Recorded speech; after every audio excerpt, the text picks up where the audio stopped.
আমি তোমাদের প্রত্যেকের চাকরি খেয়ে নিব। আরে বুড়ো, তুই আমাদের কি চাকরি খাবি? যা ভাগ এখন থেকে। হ্যাঁ, ভাগ এখান থেকে। যে বৃদ্ধকে দেখে সবাই হাসছিল তাকে কেউ গ্রাহক বলে মানেনি, অথচ তিনিই ছিলেন সেই মানুষ যার এক সিদ্ধান্তে কারোর চাকরি গেল আর কারোর জীবন বদলে গেল চিরতরে। সকাল ঠিক 10:45 শহরের সবচেয়ে বিলাসবহুল গাড়ির শোরুম রয়্যাল অটো হাবের সামনে এক বৃদ্ধ মানুষ ধীরে ধীরে হেঁটে এসে পৌঁছলেন। সাদা কুর্তা পায়জামা, কাঁধে পুরনো কাপড়ের ঝোলা আর চোখে এক অদ্ভুত শান্তি। শোরুমের কাঁচের দেয়ালের ওপারে ঝকঝকে নতুন গাড়িগুলো সারি করে রাখা, বিএমডব্লিউ, হিউন্ডাই, মার্সিডিজ, সবগুলোরই দাম কোটি টাকায়। বৃদ্ধ ভেতরে ঢুকতেই গার্ড দ্রুত তার পথ আটকে দিল, বলল, আরে বাবা, আপনি এখানে কিভাবে এলেন? বাইরে পার্কিংয়ে বসুন, ভেতরে শুধু গ্রাহকরাই আসে।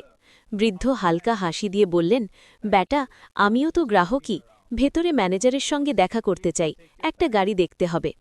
গার্ড পাশে দাঁড়ানো আরেক নিরাপত্তারক্ষীকে হাসতে হাসতে বলল, শুনেছ, বাবা নাকি গাড়ি কিনতে এসেছে,